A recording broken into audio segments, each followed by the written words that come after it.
మన ప్రభు అయిన యేసుక్రీస్తు నామంలో మీ అందరూ కూడా నా హృదయపూర్వకమైన వందనాలు తెలియజేస్తున్నా. ఈ సమయంలో దేవుని యొక్క వాక్యాన్ని మనం చదువుకొని ధ్యానించుకుందాము. మత్తయి సువార్త 21వ అధ్యాయము 22వ వచనాన్ని చదువుకుందాం.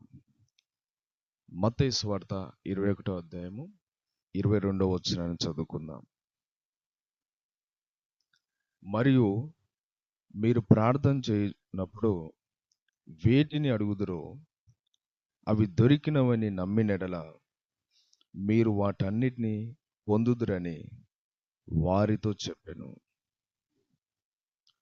ఇక్కడ చదువుకున్న వాక్యంలో మనం చూసినట్లయితే యేసు ప్రభు అంటున్నాడు, మీరు ప్రార్థన చేయనప్పుడు వేటిని అడుగుదురో అవి దొరికినవని నమ్మినెడల మీరు వాటన్నిటిని పొందుదురని వారితో చెప్పాడు. మనము ప్రతి ఒక్కరు కూడా ప్రార్థన చేస్తారు.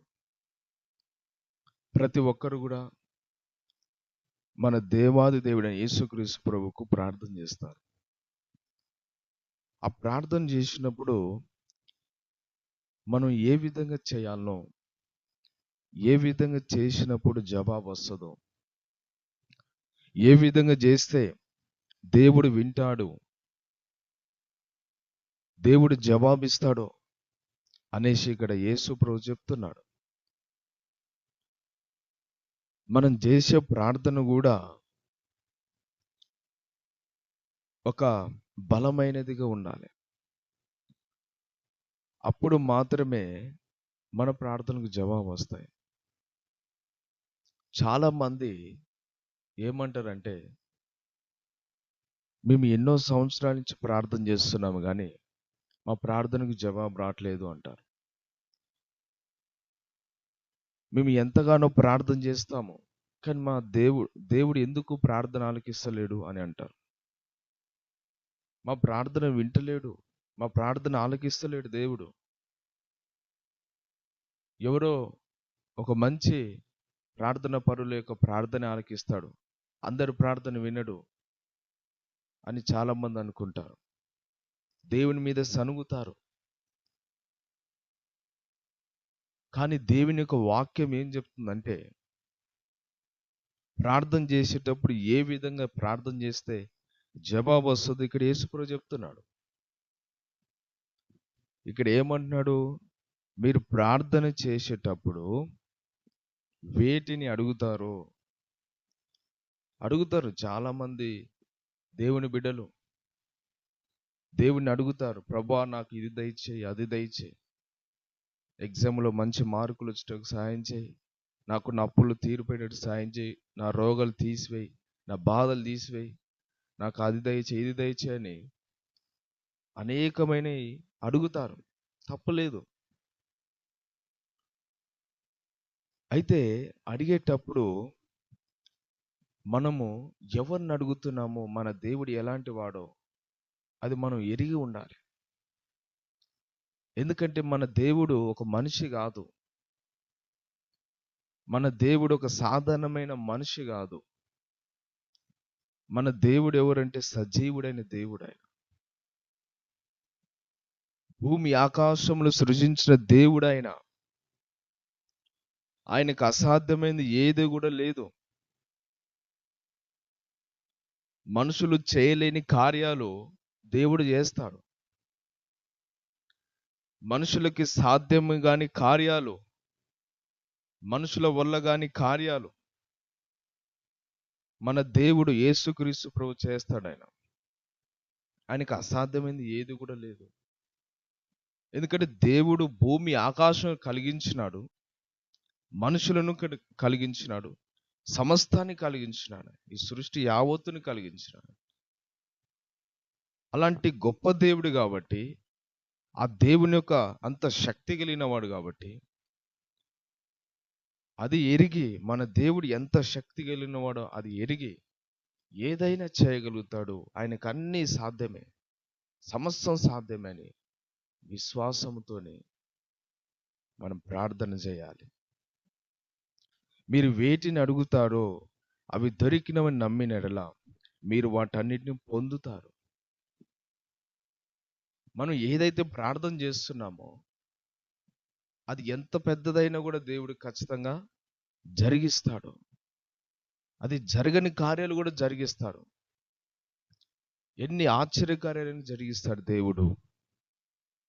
మనుషుల వల్ల కాకపోవచ్చు, నా వల్ల కాకపోవచ్చు, కానీ దేవుడు జరిగిస్తాడు అనే ఒక విశ్వాసంతో మనం ప్రార్థన చేయాలి. నువ్వు ప్రార్థన చేసిన తర్వాత కూడా ఆ ప్రార్థనకు జవాబు వచ్చిందని కూడా నువ్వు నమ్మాలి. చాలా మంది నమ్మరు. చేసినాము, ప్రార్థన అయితే చేసినాము. చాలా మంది ఒక అవిశ్వాసం, ఇది ఇస్తాడో ఇయ్యడో దేవుడు, ఇది చేయగలుగుతాడో చేయగలడు, ఇది దేవునికి సాధ్యమో కాదో అడుగుతున్నాను, ప్రార్థన చేస్తున్నాను, ఇది మనుషుల వల్లే కావట్లేదు, దేవుని వల్ల ఏమవుతుంది అని చాలా మంది దేవుని తక్కువ చేస్తారు. ఆయన తక్కువ చూస్తారు. ఆయన శక్తి అది మామూలు శక్తి కాదండి. అది మీరు తక్కువ చేసి చూడకండి దేవుణ్ణి. అందుకనే ప్రార్థన జవాబు పొందుకోలేకపోతున్నారు. మనుషులతో పోల్చకండి దేవుణ్ణి. ఆయన సర్వశక్తి కలిగిన దేవుడైనా. అందుకని నువ్వు ప్రార్థన చేసేటప్పుడు సందేహించొద్దు, అపనమ్మకంతో ప్రార్థన చేయకూడదు, అవిశ్వాసంతో ప్రార్థన చేయకూడదు. విశ్వాసముతోనే నువ్వు ప్రార్థన చేయాలి. అంతేకాకుండా నువ్వు ప్రార్థన చేసిన తర్వాత కూడా అవి దొరికినవని నమ్మాలి.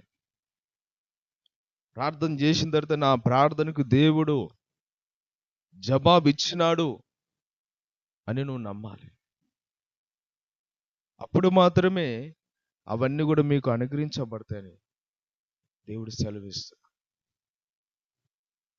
అందుకని ఈరోజు మనం ప్రార్థన ఎలా చేయాలంటే విశ్వాసముతోని ప్రార్థన చేయాలి. చేసిన తర్వాత దొరికినవని నమ్మాలి. మనం దేవుడికి ఖచ్చితంగా ఆ ప్రార్థనకి జవాబు ఇస్తాడు. అంతేకాకుండా ప్రార్థన చేసేటప్పుడు పట్టుదలతో ప్రార్థన చేయాలి. విసుకకుండా ప్రార్థన చేయాలి. చాలా మంది ఎలా చేస్తారంటే ఏదో ఒకసారి 2 సార్లు చేసి ఇక వదిలిపెడతారు. ఒక 2 రోజులు, 3 రోజులు, ఒక వారం రోజులు, ఒక నెల రోజులు చేసి వదిలిపెడతారు ప్రార్థన. నా ప్రార్థనకి జవాబు రావట్లేదు కానీ వదిలిపెడతారు. ప్రార్థన బంద్ చేస్తారు. ప్రార్థన చేయరు ఇక. కానీ దేవుని వాక్యం ఏం చెప్తుందంటే విసుకక నిత్యము ప్రార్థన చేయండి. మీ ప్రార్థనకు జవాబు వచ్చేంత వరకు చేయండి. అలసిపోవద్దు, సొలిసిపోవద్దు, విసిగిపోవద్దు. మీరు పొందుకునేంత వరకు, ఆ కార్యం జరిగేంత వరకు పట్టుదలతోని విసుకకుండా ప్రార్థన చేయండి అని యేసుప్రభు చెప్తున్నాడు. దేవుడు జవాబు దయచేస్తాడు. నీకు ఎప్పుడు ఇయ్యాలనో, ఏది ఇయ్యాలనో, ఏ సమయంలో ఇయ్యాలనో అన్నీ దేవుడు ఇస్తాడు. నువ్వు అప్పటి వరకు నువ్వు ఏం చేయాలి? పట్టుదలతోని విసుకకుండా ప్రార్థన చేయాలి. దేవుడు అప్పుడు నీ కార్యం జరిగిస్తాడు, నీ ప్రార్థన వింటాడు. అంతేకాకుండా యేసుప్రభు ఏమంటున్నాడంటే ఎవరైతే నాలో ఉంటారో, నేను వాళ్ళలో ఉంటానో, వారు నా వాక్యం ప్రకారం నడుస్తారు, అలాంటి వారి ప్రార్థన వింటాను అంటాడు. మీరు నా యందును, నేను మీ యందును, నా మాటలు మీలో ఉన్న ఎడల మీకేది ఇష్టమో అది అడగండి, అది మీకు దొరుకుతుంది, అది మీకు దయచేస్తాను అంటుంది యేసు. ఎంత మంచి మాట చూడండి. ఈరోజు చాలా మందికి ఇంకా ఎందుకు ప్రార్థనలకు జవాబు రావంటే వాళ్ళు దేవునిలో ఉండరు, యేసు ప్రభులో ఉండరు. వాళ్ళ హృదయాన్ని యేసు ప్రభుకి ఇయ్యరు, దూరంగా ఉంటారు వాళ్ళు. వాళ్ళు ఈ యొక్క దేవునిలో ఉండకుండా ఎన్నెన్నో ప్రార్థనలు, ఆశలు ఉంటే వారికి ఎంతో ప్రార్థన చేస్తారు. అది కావాలి, ఇది కావాలని పెద్ద పెద్ద కోరికలు కోరుతారు. కానీ ఎందుకు చాలా మందికి ప్రార్థనకు జవాబు రాదంటే, మొదటిగా మనం యేసు ప్రభులో ఉండాలి, ఆయనలో ఉండాలి, ఆయనతో సహవాసం చేయాలి, ఆయనకు విధేయత చూపించాలి, ఆయన చిత్త ప్రకారం నడవాలి, ఆయన భయం భక్తి కలిగి జీవించాలి, ఆయనతో అంటుగట్టబడి ఉండాలి, ఆయనతో సన్నిహితం కలిగి ఉండాలి. అప్పుడు ఆయన మనలో ఉంటాడు. నీవు ఆయనలో ఉండాలి, ఆయన నీలో ఉండాలి, ఆయన మాటలు నీలో ఉండాలి. అప్పుడు నువ్వు ఏదైతే అడుగుతావో అవన్నీ కూడా దేవుడు దయచేస్తాడు. అంతేగాని నేను దేవునికి హృదయమేను, మందిరానికి వెళ్ళరు. చాలా మంది మందిరానికి వెళ్ళరు, పరిశుద్ధంగా ఉండరు, ప్రార్థన చేయరు, ఏదో పేరుకు క్రైస్తవులను చెప్పుకుంటారు, కానీ ఈ లోకానుసారంగా జీవిస్తారు. మళ్ళా వాళ్ళు ఎంత పెద్ద పెద్ద కోరికలు కోరుతూ ప్రార్థన చేస్తారు, అది ఇది కావాలని. అందుకే జవాబు రాదు. నువ్వు దేవునిలో ఉన్నప్పుడు మాత్రమే నీకు జవాబు వస్తుంది. ఈ లోకంలో లోకానుసారంగా జీవిస్తూ అది ఇది కావాలంటే నీకు ఏది కూడా జరగదు. చూడండి, ఆనాడు పాత నిబంధన భక్తులందరైనా, కొత్త నిబంధన భక్తులందరైనా కూడా వాళ్ళు ప్రార్థన చేయగానే వెంటనే ఎందుకు కార్యం జరిగిందంటే, సూర్యచంద్ర నక్షత్రాలు ఆగిపోయినాయి, సముద్రం చీలిపోయింది, బండ నుంచి నీళ్ళు వచ్చినాయి, ఆకాశం నుంచి అగ్ని కురిపించబడింది, వర్షము పడొద్దంటగా పడకుండా ఉన్నది, పడమనగానే పడింది, చనిపోయిన వారు లేచినారు ప్రార్థన చేయగానే, కుంటి వాళ్ళు లేచినారు, గుడ్డి వాళ్ళు చూసినారు, మూగవాళ్ళు మాట్లాడినారు. ఎందుకు ఇవన్నీ కార్యాలు జరిగినాయి? ఒక్క నిమిషం వాళ్ళు ప్రార్థన చేయగానే ఎందుకు ఇంత గొప్ప కార్యం జరిగిందంటే, వారు దేవునిలో ఉన్నారు, దేవుడు వాళ్ళలో ఉన్నాడు కాబట్టి వాళ్ళు ఏ చిన్న మనవి చేసినా ఆ క్షణంలోనే దేవుడు జరిగించినాడు. అది ఎంత పెద్ద కార్యమైనా కూడా జరిగించినాడు. ఎందుకంటే వాళ్ళంటే దేవునికి ఇష్టంగా జీవిస్తున్నారు కాబట్టి ఏ కార్యమైనా కూడా చేసినారు. మనుషులు చేయలేని కార్యాలు చేసినాడు. ఎవరు చేయలేరు ఈ లోకంలో అలాంటి కార్యాలు. ఆయన ఒక్కడే చేయగలిగిన దేవుడు. అందుకని ఈరోజు వాళ్ళు చేసిన ప్రార్థనకు జవాబులు వచ్చినాయి. విశ్వాసంతో ప్రార్థన చేసినారు, దేవునిలో ఉండి ప్రార్థన చేసినారు, అందుకని కార్యాలు జరిగినాయి, గొప్ప గొప్ప కార్యాలు జరిగినాయి. ఈరోజు నువ్వు కూడా అలాంటి విశ్వాసంతోని, అలాంటి పట్టుదలతోని నీవు కూడా దేవునిలో ఉండి ఆయన నీలో ఉంటే నువ్వు ఏది ప్రార్థన చేసినా కూడా వింటాడు. అంతేగాని నీ హృదయం అంతా పాపాలు ఉంచుకొని, అందుకని ఒక స్థలంలో కూడా, ఒక దేవుని వాక్యంలో కూడా ఉంది, మీ ప్రార్థనలకు ఎందుకు జవాబు అంటే మీ పాపాలే, మీ పాప దోషాలే, మీ దోషాలే మీ ప్రార్థనకు అడ్డుగా ఉన్నవే అంటాడు. అందుకని మన పాపాలు తీసివేయబడి మనం ఆయనలో ఉండి ఆయన మనలో ఉంటే మనం ఏది ప్రార్థన చేసినా కూడా జవాబిస్తాడు. అందుకని ఈరోజు ఆయనకు దగ్గరగా ఉండాలి. అంతేకాకుండా దేవుని వాక్యం ఏం చెప్తుందంటే,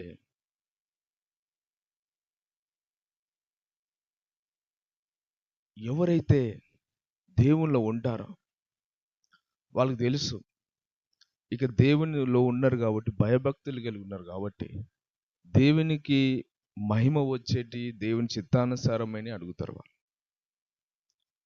వ్యర్థమైన అడగరు. వాళ్ళు చాలా మంది ఏం చేస్తారంటే, ఎవరు నామకార్థ విశ్వాసులు, నామకార్థ క్రైస్తవులు, భయం భక్తి లేనోళ్ళు, ఏదో అప్పుడప్పుడు మందిరానికి వచ్చేటోళ్ళు, వాళ్ళు ఏం చేస్తారంటే వ్యర్థమైన కోరికలు కోరుతారు దేవుని. నాకు ఇది చేయి ప్రభా, అది చేయి ప్రభా, రాత్రికి నేను కోటీశ్వరుని అయిపోవాలి, నాకు అన్ని కార్లు కావాలి, నాకు నేను గొప్ప ధనవంతుని అయిపోవాలి. ఇలాంటి వ్యర్థమైన ప్రార్థనలన్నీ కూడా చేస్తారు. అది దైవికమైన ప్రార్థన కాదు. నువ్వు చేసే ప్రార్థన దేవుని చిత్తానుసారమైన విధంగా చేయాలి, దేవునికి మహిమ వచ్చేది చేయాలి. వ్యర్థమైన వాటి కోసం కాదు చేసేది. అట్లాంటి ప్రార్థన చేసి కూడా దేవుడు వినడు. అయ్యా నేను చేసే పాపంలో నాకు సహాయం చేయి, పాపంలో కూడా సహాయం చేయాలంట. నేను ఆ అమ్మాయిని ప్రేమిస్తున్నాను, ఆ అమ్మాయి నన్ను ప్రేమించినట్టు సహాయం చేయి, ఆ అబ్బాయిని ప్రేమిస్తున్నాను, ఆ అబ్బాయి నన్ను ప్రేమించినట్టు సహాయం చేయి. ఇదేంది? ఇది దేవుని చిత్తానుసారమైన ప్రార్థన కాదు. నేను చేసే మోసంలో నాకు సహాయం చేయి, నేను ఆడే అబద్ధంలో నాకు సహాయం చేయి, నేను చేసే అతిక్రమాలలో నాకు తోడుగుండు, మోసాలలో తోడుగుండు, నన్ను కాపాడు, పాపంలో నాకు సహాయం చేయి. ఇట్లాంటి వ్యర్థమైన అన్ని కూడా ప్రార్థన చేస్తూ ఉంటారు. అబద్ధం ఆడేటప్పుడు నీకు సహాయం చేయాలా, దొంగతనం చేసేటప్పుడు సహాయం చేయాలా, పాపం చేసేటప్పుడు సహాయం చేయాలా? ఇవన్నీ దేవుని చిత్తానుసారమైనవి కావు. ఈ వ్యర్థమైన కోరికలు, ఇవి దేవుడు అసలు ఇట్లాంటి ప్రార్థనకు జవాబు ఇయ్యడు. దేవుని చిత్తానుసారమైంది ఏదో అది నువ్వు తెలుసుకొని ప్రార్థన చేయాలి.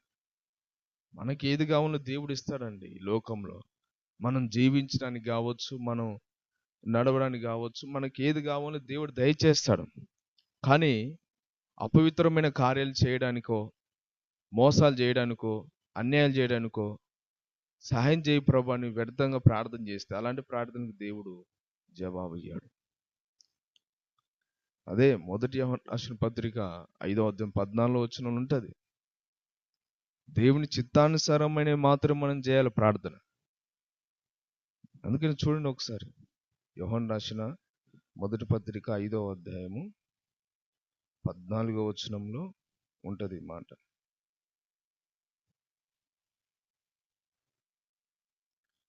యోహాను రాసిన మొదటి పత్రిక 5వ అధ్యాయం 14వ వచనం చూస్తే, ఆయనను బట్టి మనకు కలిగిన ధైర్యం ఏదనగా ఆయన చిత్తానుసారముగా మనం ఏది అడిగినను ఆయన మనవి ఆలకించునన్నదే.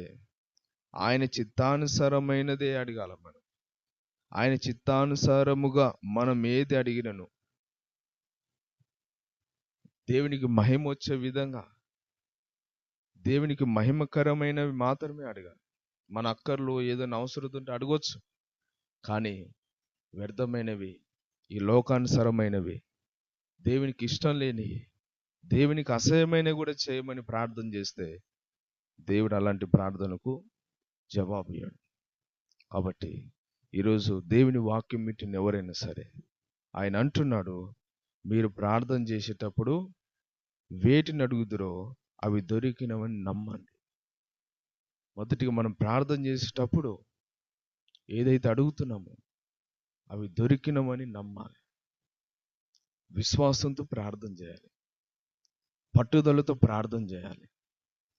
అంతేకాకుండా మనం యేసు ప్రభువులు ఉండాలి, ఆయన మనలో ఉండాలి. అప్పుడు మాత్రమే మనం ప్రార్థనకు జవాబు వస్తుంది. అంతేకాకుండా దేవుని చిత్తానుసారమైనది, ఆయన చిత్తానుసారమైన మాత్రమే మనం అడిగితే దేవుడు మన ప్రార్థనకు జవాబు ఇస్తాడు. కాబట్టి అట్టి ప్రార్థన చేద్దాము, అప్పుడు మనం ప్రార్థనకు జవాబు వస్తాయి. దేవుడు ఈ మాటలు దీవించి ఆశీర్వదించును గాక. ఆమేన్.